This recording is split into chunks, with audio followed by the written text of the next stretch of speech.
Thank you, Sam. So when I looked through the syllabus of this class and thought about what I could possibly add that would be useful in addition to the various skills, one of the things that I've been thinking about has been, how do you think about yourself as a founder? How do you think about what the skill set is?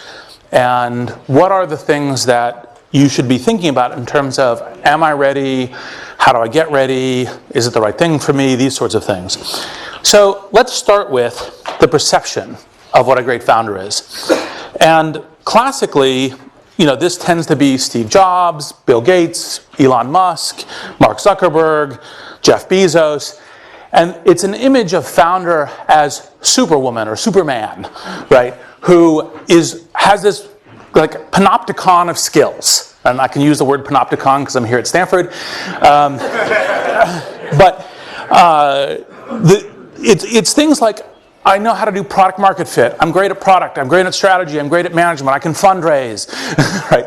I can do all of these different skills. And part of what you're looking for in a great founder, in the kind of theory of the founder as superperson, is I'm looking for someone who is awesome at all of these things. They are well-rounded. They're diverse. They can bat on all skills. And part of how I found this kind of emphasized in the beginning of my own entrepreneurial journey, as I remember reading an article that said, Bill Gates, who is smarter than Einstein, right? And you're like, well, look, Bill Gates is really smart and is very accomplished, but I'm not quite sure smarter than Einstein is actually a phrase that even Bill would want to be actually next to. And it's partially because I think it's this image of founder as superperson, which is that a great founder is someone who can do anything, jump over tall buildings in a single bound, all of these sorts of things. And the reality, right, is a founder is someone who deals with a ton of different headaches. And no one is universally superpowered. Generally speaking, you hope to have a couple of superpowers, some things that are unique edge to you, some things that are unique to the problem that you're trying to solve, some things that may help you give an edge, because actually competitive differentiation and competitive edge is super important. But it's not actually, in fact, a function of genius. And matter of fact, frequently, it's very hard to tell the difference between madness and genius, because usually it's the results that play out. And sometimes when you're dealing with uncertain environments, you may even be genius and later be thought to be a mad person, or you may be a mad person and you turn out to be lucky and you're later thought to be a genius. So it's actually kind of a challenging set of, like, how do you think about, these sets, what is the whole set of skills? And when us mere mortals, come into this kind of battle, what is the right way to think about it? And so, when I thought about this question of how is one a great founder, part of what you get to is, and actually this is probably the slide that for people on, this may have been a suboptimal choice for people on video, but it's like, these are all skills that are super important, right? These are all things that you say, well, okay, this is really, really important to do, and you must, in fact, actually do this well. And it begins to look like a superhuman task. And so what I did is I decided to take a subset of these and focus on some of the interesting things to think about. What is it that actually makes a great founder? Because it's actually not that you score 10 out of 10 on all these, you're the entrepreneurial Olympiad, right? You are actually the best at all of these things. So let's start with team. So one way to kind of, I think, talk about exploding the myth of the super founder is that actually, in fact, usually it's best to have 2 or 3 people on a team rather than a solo founder. It's not that to say solo founders don't actually play out, and they can successfully, but most often 2 or 3 people is actually, in fact, a much better. When I look at these things as an investor and I say, what is a good composition of a project and founders that are likely to succeed? It's usually there's 2 or 3 of them. And the reasons are because, for example, we've already talked about the fact that there's this very broad set of skills. There's this whole set of question about how you adapt your company in order to be successful. And if you actually have 2 or 3 founders, you have different skills. You can compensate, because, by the way, everyone has weaknesses. You can compensate for each other's weaknesses. You can, in the diversity of problems that you encounter as a founder, that you can actually attack them. So one of the things that I suggest when you look at essentially a founding team is to have a real high preference for having co-founders, having a high degree of trust for those co-founders, because one of the things that, by the way, part of the whole entrepreneurial thing is there's lots of ways to die. One of the ways to die is you get a year down the road with your co-founders and then you're going through a messy divorce, right? And that is not always, but frequently fatal. And so, and then also the diversity of kind of tasks that you're trying to do. And actually, okay, yes, I was about to say that will be suboptimal from the viewpoint of being able to look at the slides. The next thing is location. And so frequently, I've heard told to me, it's like, oh, Silicon Valley aggregates all of this super talent, which it does, in terms of like what actually, in fact, it's the reason why Silicon Valley startups are so successful is because all of these great people, immigration, which is hugely important for talent and founders and everything else, emigrate here, and that's part of the reason. Now, it's actually, if you think about it from basic math, even if you take something that Silicon Valley is super strong at, which is essentially software skills in the last 2 decades, not all of the great software people move here. Not all of them can move here. There are many of them in various other parts of the world. And so why do I put choice of location as one of the things that comes down to thinking about whether or not you're a great founder? Well, the reason is because what great founders do is seek the networks that will be essential to their problem and their task. And they realize that it isn't just about kind of like I am super person. I can do this anywhere. I can do this, in the Antarctic, etc. Is in order to be successful, I have to go to where the strongest networks are for the particular kind of problem or the particular kind of thing that I'm doing. And Silicon Valley, by the way, is super good at some kind of tasks, some places that you essentially try to solve certain kinds of problems, but is not good at all of them. Let me take kind of 2 examples. So one is Groupon. I don't think Groupon could have ever been founded here. Even though it's a software product, it actually even generates a network, which obviously a lot of the great networks are here, and uses a kind of internet technologies, a mobile product, and everything else, all of which we have a lot of great skills here in Silicon Valley, and the networks are really good for this. One of the things that's central for Groupon for its early days was having massive sales forces. And massive sales forces, strengths and weaknesses of networks tend to go together. Silicon Valley tends to be pretty adverse to plans that involve we're going to rent a 25-story building, and in 20 of those stories, we're going to have floors of salespeople, and that's how we're going to get our thing going. That kind of plan here tends to not get a lot of interest, tends to get a lot of criticism, tends to not have talent aggregate to it, tends to have financiers talk about things like capital efficiency and network effects and other kinds of things that are key here. And so it's actually not a surprise that actually, in fact, Groupon was required to be actually in Chicago, which is really good at this, as a way of actually kind of getting going and showing that even software startups can be in other places. But even if you begin to think about it, you say, okay, well, what kinds of other kinds of startups would someone be an idiot to move here to do? Think if someone were doing a fashion startup, not fashion a la Poshmark, which is a mobile marketplace, etc., which are a bunch of things that are good here. But I'm designing a new fashion company, and I'm going to come to Silicon Valley to do it. That's actually not such a great idea, right? And as I said, the fashion company might be a great idea, but you want the networks that support what you're doing. And so part of the reason why where should I locate my startup is a test for thinking about am I a great founder, is because part of what happens when you're actually founding a company is you're going, I will go to where it's successful to be, because the metaphor that I frequently use for entrepreneurship is jumping off a cliff and assembling an airplane on the way down. And the reason is because it's hard, it has a quasi-mortal exit by which you're default dead, and so you're taking every possible chance to actually win. And so great founders go, look, I'll move to what the network is. And that network is, this graphic is frequently Silicon Valley, but for tech startups, for mobile, for networks, for marketplaces, this is a really good place to do it. For a bunch of other things, you should think about whether or not it's a different location. Now here's something that, it's very in vogue, right, very conventional to say you're contrarian these days. And so let's talk a little bit about what contrarianness actually in fact is. So it's actually pretty easy to be contrarian. It's hard to be contrarian and right. And in particular, when you're thinking about, is my idea contrarian or contrarian enough, it's how does a smart person actually disagree with me, right?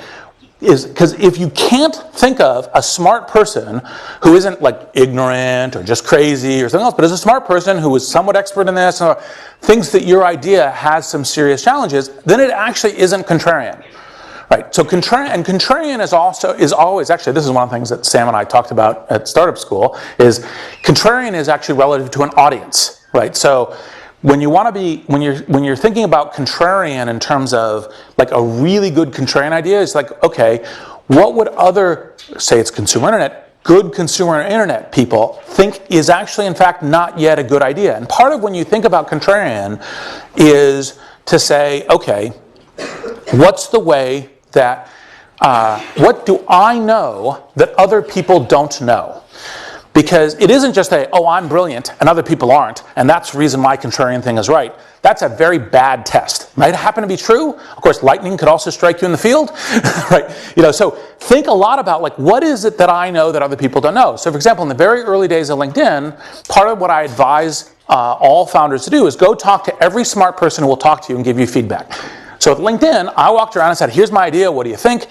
2/3 or more of my network, including some of the very, very smart people, all thought I was nuts. And the reason why I thought I was nuts was because they said, well, look, it's a network product. It's only valuable with a bunch of people in it. First person, no value. Invite second person, first person in it, no value for either of them. They already know each other.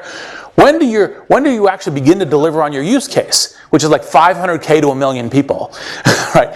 And so you're never going to get to size. It's never going to grow. Now, what I knew that the critics didn't know was that I could think of a set of different ways by which people say, look, it's pretty easy to say, look, I believe in the vision of this, or I think it's interesting, or I think a product like this should exist, or I'm willing to play around with it.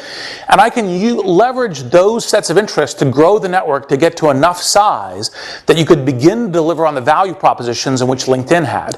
And that was the specific thing that I knew that the critics weren't thinking about. And so when you think about being contrarian, you have to think about how is it that smart people disagree with me? They disagree with me from a position of intelligence, right? And there's something that I know that they don't know that actually in fact will play out to be true. Now in this case, in general, as a founder, it's good to be contrarian in the real sense and right. Now the other last part on the contrarianness is to think about, there's lots of different ways to be contrarian. So for example, a frequent one will be like, oh yeah, that's a good small idea, but actually, no, it's not small, it's large. Or, actually in fact, you can assemble the talent, or while most consumer internet startups tend to be, like for example, there's another LinkedIn example, tend to be only successful with their rocket ships, actually a gradual compounding curve can actually be very, very valuable. LinkedIn never had its rocket ship moment. It was kind of compound year by year, but that in the consumer internet tends to be atypical to the pattern. So here you begin to get to a bunch of sorts of problems that essentially founders run into, which is like, well, should I be doing the work or should I be recruiting people and delegating the work? And classically, the answer to this is, actually, in fact, you need to do both, right? And in fact, not only do you need to do both, you need to do sometimes one at 100% and sometimes the other one at 100%. And sometimes, even though this is not so good at math, both at 100%. And so what you'll see is this is actually classic when you begin thinking about what is a great founder, is you navigate what is apparent paradoxes. So another one that I frequently talk about is you got to be both flexible and persistent. And the reason for this is entrepreneurs are frequently given the advice to, have a vision, stay firm against adversity, realize that you have this vision that is contrarian to what other people think, and just stay on track, get through the difficult times and get there. The other piece of advice given with equal vigor is listen to data, listen to customers, pivot, be flexible, right? Part of the thing that this comes out to being in terms of being a great founder is to say, well, when should I be persistent? When should I be flexible? And the vehicle that I most often use for this is you should have on a project you're doing, like a company, an investment thesis that essentially says why you think, possibly contrarian, why you think this is potentially a good idea. It should include what you know that you think other people don't know. And then, as you're going into the battlefield, you go, am I in fact increasing confidence in my investment thesis or decreasing confidence in my investment thesis? Because if I'm increasing confidence, then stay on track, be persistent. And by the way, sometimes even with adversity, your confidence can increase. If it's decreasing, that doesn't mean jump out. PayPal, LinkedIn, Airbnb, a whole bunch of startups I've been part of have had months where you were like, oh my God, why did we ever think this was a good idea? It was kind of a valley of the shadows moment. So like, for example, in PayPal, it was August 2000, we were burning $12 million in 1 month. The expense curve was exponentiating. We had no revenue. Decrease in confidence. However, we say, okay, what do we do in order to fix that? And that gives you your immediate action plan. Another one is, should you have belief or should you have fear? Right? Should you have, should you essentially go, well, no, I have this vision of the way the world should be and I should ignore everything else and I should just go at that. Well, again, part of what being a great founder is being both able to hold the belief, to think about where it is you want to be doing and where you want to be going, but also be smart enough that you're essentially listening to criticism, negative feedback, competitive entries, where you're kind of going, okay, is this changing my investment thesis? Is this changing what I'm planning on doing? And it doesn't mean you lose confidence. You have the confidence, but you also essentially have the peril.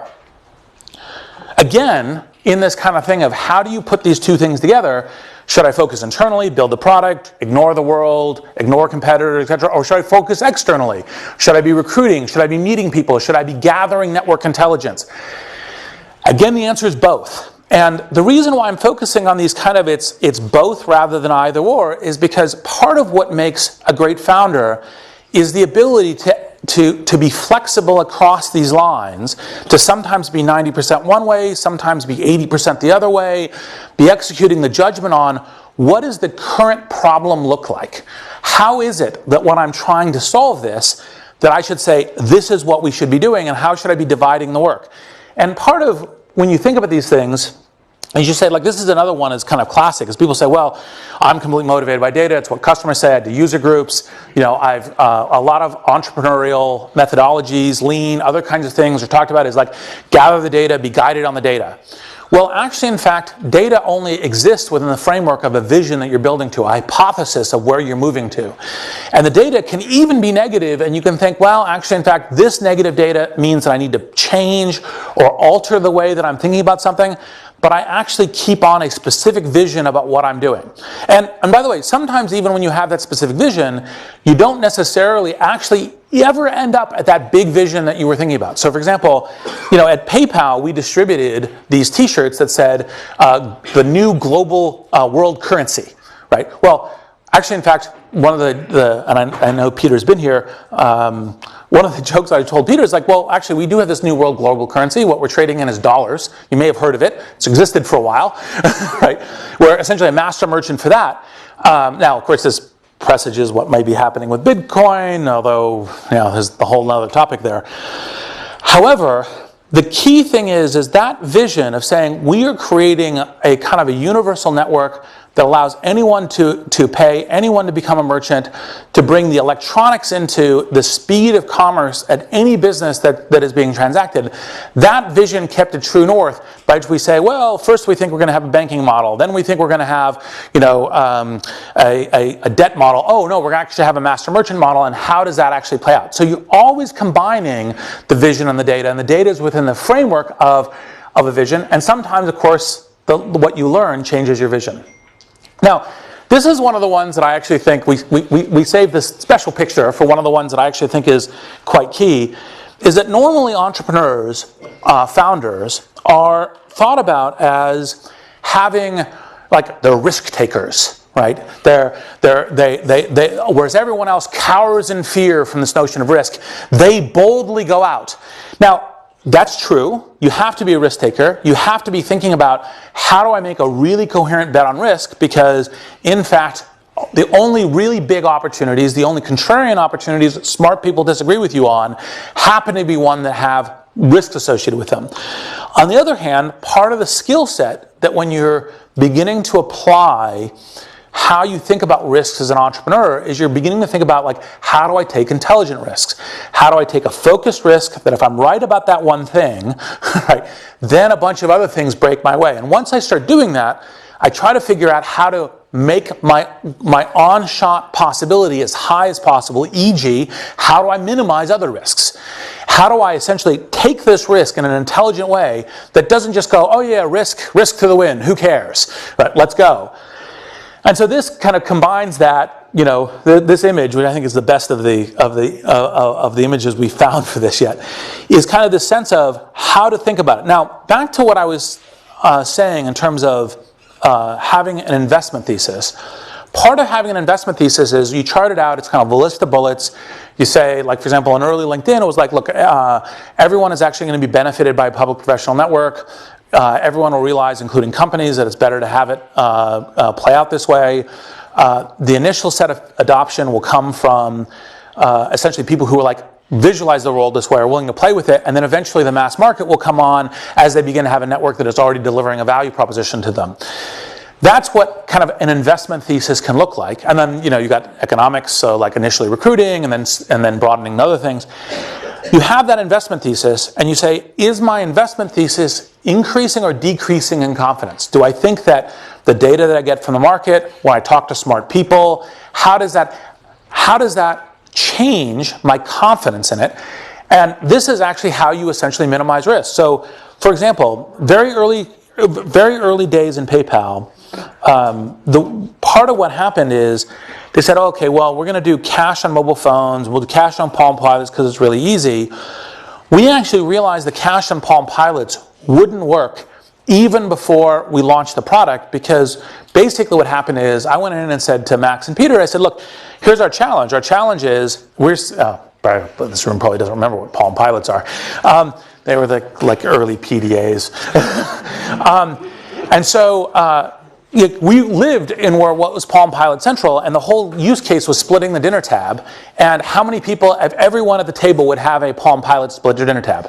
0 to 1 in every single restaurant. So you could, even just by thinking it through, you realize like the direction you're on is going to hit a minefield and you need to pivot. And that's when Max Levchin came up with the idea of saying, actually, in fact, we could sync by emails. We could have email payments as the backbone of this. And we're like, oh, that's a good idea. And of course, that's what the whole thing kind of pivoted into. And that's part of thinking through minimizing the risks as you're actually executing. Here's another one that's kind of classic, which is, well, should I have this long-term vision or should I be solving local near-term problems? And again, the answer is both. It's these paradoxes. And the question is you jump between them. You should always have a long-term vision in mind, because if you actually completely lose your directions, eventually you'll find yourself in some field there's not a good path out of. But if you're not focused on solving the problem that's immediately in front of you, you're hosed, right? And so part of the question about how you put these things together is you say, okay, short term, what's the thing I need to be doing today? Have I made progress today? Have I made progress this week? But is it largely on path? So I'll give you an example of how this plays out in terms of financing or in terms of strategy. So people frequently think product strategy is fundamental to how startups, like I have a product idea, that's the thing, I'm a founder. Actually, in fact, the next level down on strategy is usually product distribution, whether it's consumer internet or enterprise or anything else, because actually, in fact, no matter how good your product is, if it doesn't get to customers, you're hosed. So usually you have to have product distribution is more fundamental than the actual what the product is. And the one below it is financing. And the reason why it's financing is if you run out of money and the whole effort goes away, even if you have a really good idea, it doesn't work. So frequently when you're executing on a good strategy, you're actually, in fact, when I'm raising money, this fundraising, I'm thinking about the next fundraising. I'm thinking about how I'm set up for it. I'm establishing relationships that would be key to that. And I'm not executing like, oh, the only thing that matters is I get to the next fundraising, because you have this business that you're building. But I'm thinking that as a core strategy in terms of how I'm executing. And frequently you're thinking about, okay, how does my product distribution work such that the financing works well? And that's kind of how you architect these things together. So how do you know if you might be a great founder? Well, you should have some superpowers. It's generally speaking in software useful to be a good product person. It's useful to have good skills about kind of leadership, of bringing networks in, of persuading people. And it's useful to be able to, and this is kind of the most fundamental, is recognize whether or not you're on track or not. To have both that kind of belief, but also paranoia about, am I tracking against my investment thesis? And when you do that the right way, and you're learning, and you're assembling people, and you're assembling networks around you, that's generally speaking how you end up being a great founder. Now, classically, and I deliberately put up 5 white male pictures, is classically you have a kind of these are the iconic founders. But in fact, founders can be very diverse. They can be extraordinarily talented at different areas because there's different kinds of entrepreneurial companies. There's different kinds of problems that they're trying to solve. And I don't just mean diversity in terms of classic, kind of gender, race, etc. Diversity in age, diversity in experience. Jack Ma was a teacher before he got into this. That's the kind of thing that you should think about. And so the question is how you cross uneven ground, how you assemble networks around you, how you get people to assemble this. It's a constantly changing problem to face when you are trying to found a company. And so I think the thing that I was trying to get people to think about with this is to say, there's not one skill set. There's an ability to learn and adapt, an ability to constantly have a vision that's driving you, but to be taking input from all sources, and then to be creating networks around you. And that's essentially what makes a great founder. And your ability to do that while crossing uneven ground in a fog, which is kind of the way that entrepreneurs, because you don't really know, like, did you always know this was going to work? No, unless you're crazy, right? Although sometimes crazy works. So with that, I will now go to a few questions. But it was kind of this mindset of founders, which is kind of key. And if there's no question, here. I'm curious about how in LinkedIn, how you targeted the early adopters, you selected and came up with a strategy for getting the right early adopters that you knew would strengthen your investment thesis and really help it take off. Because it seems like every startup faces that. Yep. That same challenge. So one of the really fundamental things is to think about product distribution as key. And for LinkedIn, we had a couple things going for us. So one, the web was boring in 2003. That basically what happened is everyone had thought the consumer net was over, and so people were doing clean tech and enterprise software and everything else. That's a much harder problem now because everyone thinks the internet and mobile is interesting. And so breaking through the noise is really key. So the strategy we used wouldn't work. We just actually sent out some invitations to a group of people and then tuned the mechanism to have, and did PR to get people. Like one of the decisions we made early that was right was to say, should we only allow it as invite only or should we allow cold signups? The reason we should allow cold signups is because the people who are super enthusiastic about this weren't necessarily the people we know, so they would sign up and spread it. That sort of thing were all the kind of decisions we made. Now that challenge is much harder because the challenge when you think about product distribution is how are you competing for potential customers or potential members' time, and what do they think? What do they have to believe in? Back in 2003, it was like, well, a professional network, that's potentially a good idea. What the hell? I'll play with it. There's not a lot of other things for me to look at.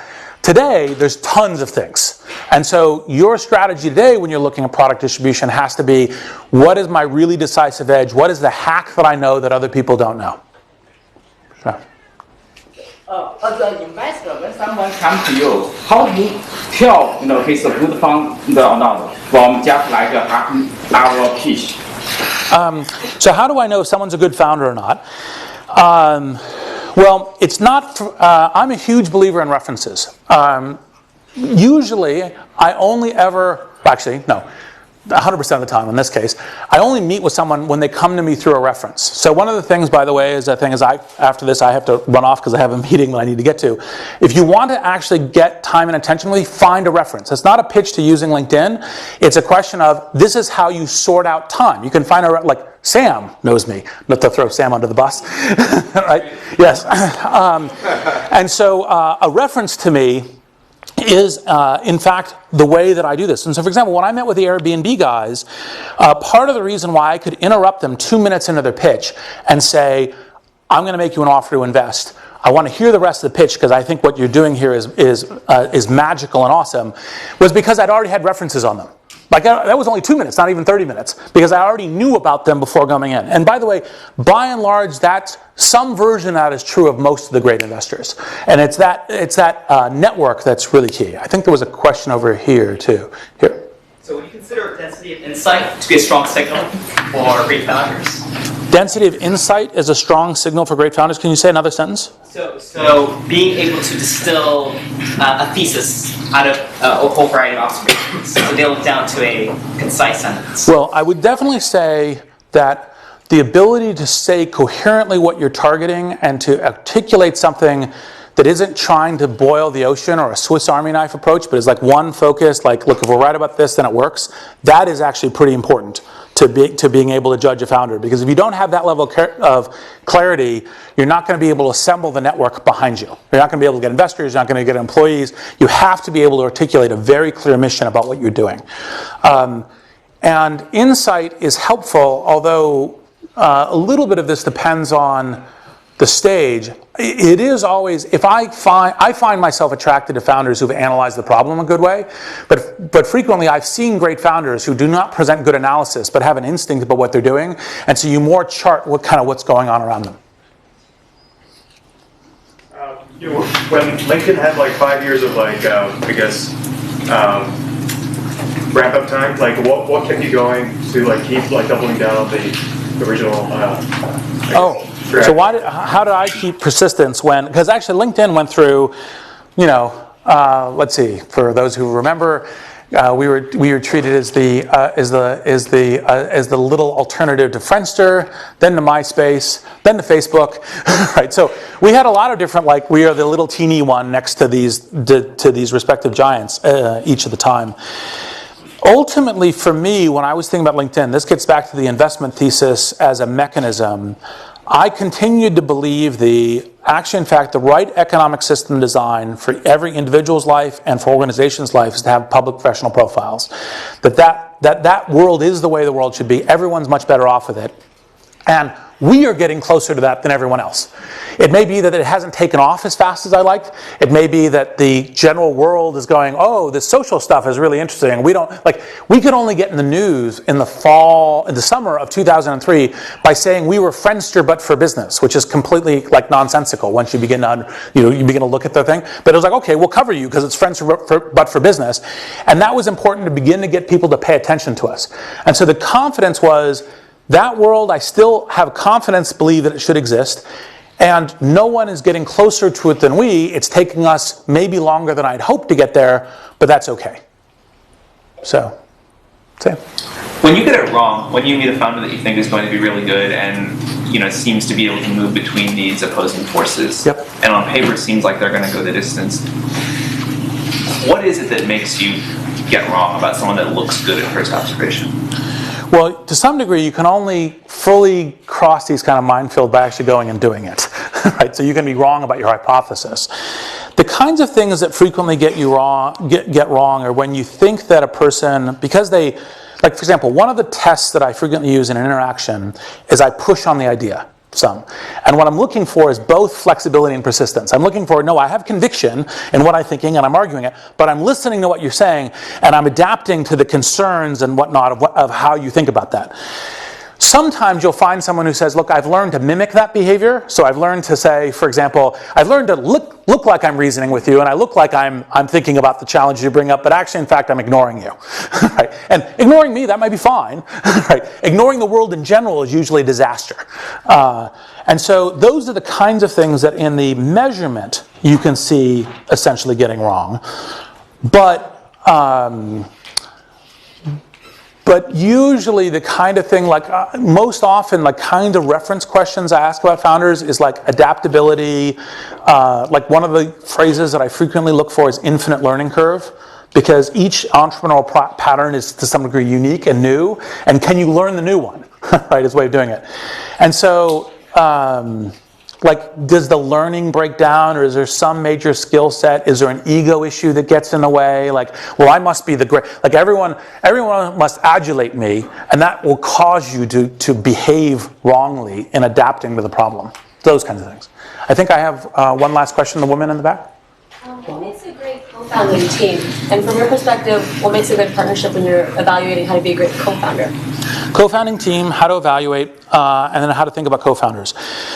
So the first thing is, it's super important that you collaborate really well. That was the kind of the point I was making during the team, the initial part of that, because if you in fact don't have pretty good serious trust, kind of a way of it's 150 that I'm supposed to end, right? 205. Oh, 205. No. I'll keep going. Sorry. I misread the time. So I will have time for more questions. Sorry, I was trying to be good. Okay, let me give a little bit longer answer to this then. So the key thing is, when you're thinking about founders is, do you have a diversity of the necessary strengths across the whole range of strengths that would be useful? Frequently you need one technical founder, at least. Frequently you need to have someone who is going to be dedicated to the business side, fundraising, these sorts of things. That's kind of classically skill set when you think about the 2 to 3. And usually it's kind of some composition across them. And that's kind of like what you think of as Founders 1 when you're thinking about a founding team. When you get the next level deep, for example, one of the things that people will classically tell you is, like, for example, don't invest in a husband-wife team. And actually, that adds a little extra freight to it and everything else, because, there's personal dynamics also upset what's going on. I actually think that what you're looking for is, do they collaborate well? Do they help each other get to truth? Right? So, for example, I am most heartened when I'm talking to a team that when they're reasoning to each other. They're not like, oh, we're just all singing from the same thing. It's like, oh, but did you think about this? Or what about this as a challenge? Like, you're navigating the field of battle, which has a bunch of risks. Like, for example, one of the things that was pretty common in PayPal is Max, who invented the fraud systems and everything else, would frequently come into Peter's office, Peter Thiel, Max Levchin, and say, look, here are some things that are going to kill us, and let me focus you on them. Right? So it's not like we're all just kind of saying, oh yes, we're all singing our kumbayas, but we are adjusting to what is truth and what's the problem that we need to solve, what's the problem in the short term, what's the problem in the long term, and how are we tackling it. And that composition within a team, that collective problem solving, that collective learning, is the kind of thing that actually usually makes great teams. Yeah, thank you for this wonderful lecture. I recall Peter Thiel says, we all dream of a flying cars, but we end up 140 characters. So I would like to ask you, how to identify the great founders in different sectors. Like someone might go to social network, like LinkedIn, like you, and someone we are working on like quantum computing or hardcore lab science or the mission to Mars or those kind of things. Yep. Do you see any common things or any different? So different founders, different areas, how do you identify them? So the talk was aimed at kind of what is unique about the mindset, I think, of founders that is great founder across all founders. That's part of what this was, an attempt to say, look, because there are differences. So, for example, in software, speed to market, speed to learning is really key. In hardware, if you screw it up, you're dead. Right? So accuracy really matters. Right? Because if you build and ship the wrong thing, you're hosed. So, generally speaking, as an investor, and this is part of the reason why a lot of investors have a certain set of things that they then learn pretty well and try to reapply, because they try to understand a domain well enough to be able to identify which are the founders in this domain that really matter, and if we're investing in this domain, how do we do that well? And so there are attributes that are unique per domain. So, for example, like one of the classic ones is, how good must you be at operational efficiencies in terms of margins, cost controls, etc. You're dealing in the worlds of atoms, including even in e-commerce. You've got to be really good at that. You're doing a digital game like a Zynga-like startup, doesn't matter at all. Right. So and so you look for that kind of fits and proclivities. And part of the beginning of this is, it's not actually in fact that it's one person is good at everything. I would be like, one of the funniest conversations I had with a friend of mine who worked for me at my first startup, SocialNet, is he looked at me and he said, Reed, I would never hire you to be a manager of McDonald's. I'm like, yeah, I wouldn't either. I'd be terrible at that, right? And so it's the skill set that fits, but also the whole point of this is actually navigating a set of things that look like paradoxes, sometimes being heavy on one, sometimes heavy on the other, and having the right judgment at the moment in terms of what you're doing. And that's what tends to be more universal. You mentioned that it took you longer than you would have liked to grow LinkedIn. So can you speak a little bit about how to know whether or not you should stay in, or how to know when to give up? Also, maybe even with respect to like your personal and your career goals, or like how it fits into the big picture. So the question is basically, how do you know when to pivot? Part of the reason why having investment thesis and your confidence in your investment thesis and being pretty clear on that is, generally speaking, the answer that I give people is, if your confidence is unmeasured for a fairly long time or is decreasing, because unmeasured for a fairly long time should be decreasing, and it's decreasing, and then you go into intense mode where you're trying to figure out what kinds of things you would do that would increase your confidence, right? And that's failing, that's a seriously good time to think about pivoting, right? And you might have theses on, can we raise money? You might have theses on, what's the pattern by which the product distribution or growth or viral invitation or SEO or anything else will work? And you're like, well, I tried these 3 things, and this 4th thing doesn't seem as good as these 3, and the next 2 things that I think about seem even worse. That begins to decrease your confidence, and that's when you should think about pivoting. A frequent mistake when it comes to pivoting is wait until you've essentially crashed into the wall and everything is dead and you can't maneuver anymore, and that's you waited way too long. Now in terms of personal career goals and so forth, part of the thing that I would say that is one of the things that I had meant to talk to you during the slides that, since I misread the time, I rushed through it a little bit. One of the classic questions is balance. And I actually think founders have no balance. Like, one of the funniest conversations I ever had was with a governor of Colorado who was like, we're going to attract really great entrepreneurs here because we have this balanced lifestyle. Like literally, if I ever hear a founder talking about, oh, this is how I have a balanced life and so forth, they're not committed to winning. Right? And so the only really great founders are, like, I am going to literally pour everything into doing this. Now, it only may be for a couple years. I may do this for a while, then go do all things. But while I'm doing this, I am unbalanced at this thing. It's not to say you don't take breaks, not to say that you don't, go on dates or whatever else. But you're super focused on this because it's really hard and there's lots of ways to die. And that's the reason why the jumping off the cliff metaphor is one of the ones that I classically use. So your definition of contrarianism depends on the idea of identifying uncertain opportunities which others don't necessarily see. Overall, how efficient do you think the startup ecosystem is at identifying good opportunities? So how good is the startup ecosystem at identifying contrarian opportunities? Let's see. That's kind of a challenge because the moment it kind of actually becomes in vogue, it's less contrarian. I'd say it's mixed.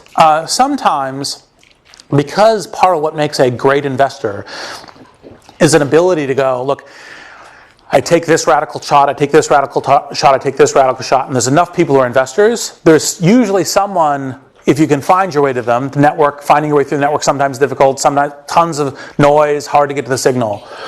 On the other hand, there's sometimes things that are just kind of like, totally crazy. Like, one of the funny things was, Benchmark was the only one that would fund eBay. If you talk to most of the people in the Valley a year, 18 months ago about Bitcoin, they would have told you, like, what? I have no idea what it is.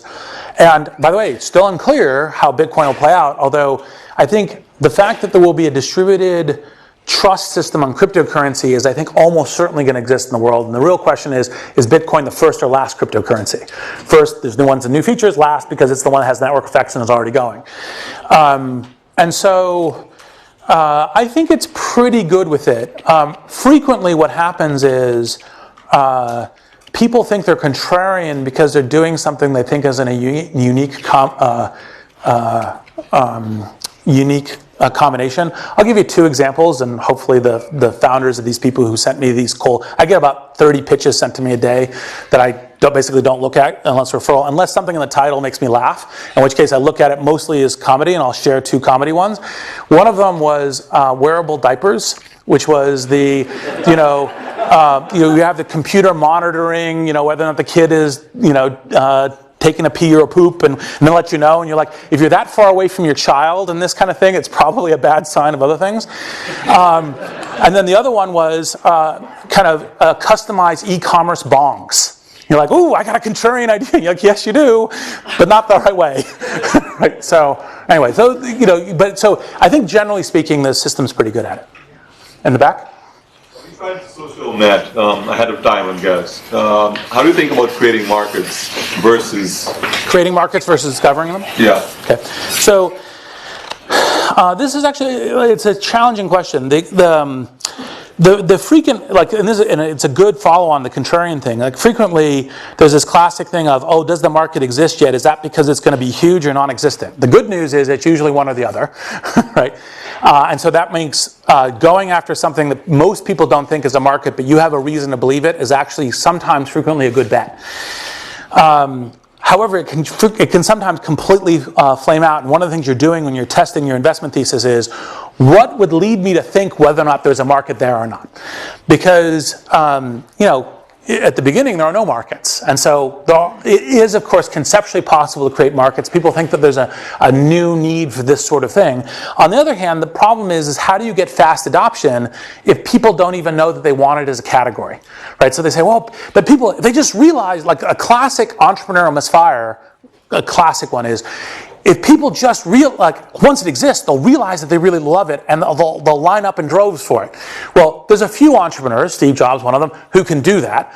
Most of the time, it doesn't work out that way. And so you have to say, in your investment thesis, why is it that you think, when you're thinking about a market that isn't already existing, that you know that other people don't know, on the contrarian basis that leads you to think that market should exist?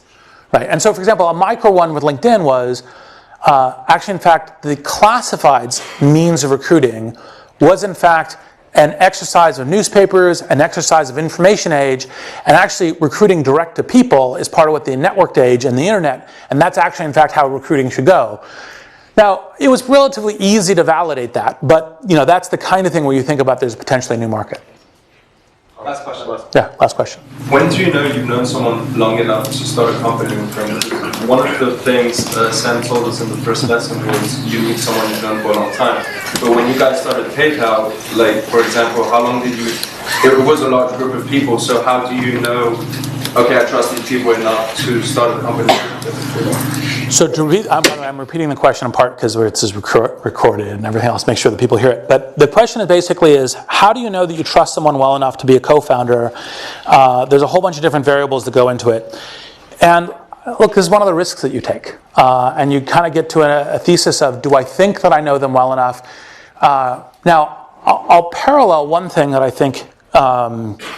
there's a parallel here that I think is super useful. So one of the things I tell my portfolio company CEOs or founders when they're thinking about hiring a CEO is I think that the only way to do this is when you get down to the people that you're thinking you may hire as a CEO, you spend 20 plus hours with them, right? Where you go into as much depth in the conversation about anything you think is a possible difference of opinion, belief, work style. So you've identified all this up front so that it's not that you have a contract. It's not like, oh, we're signing a contract and this is how we do it.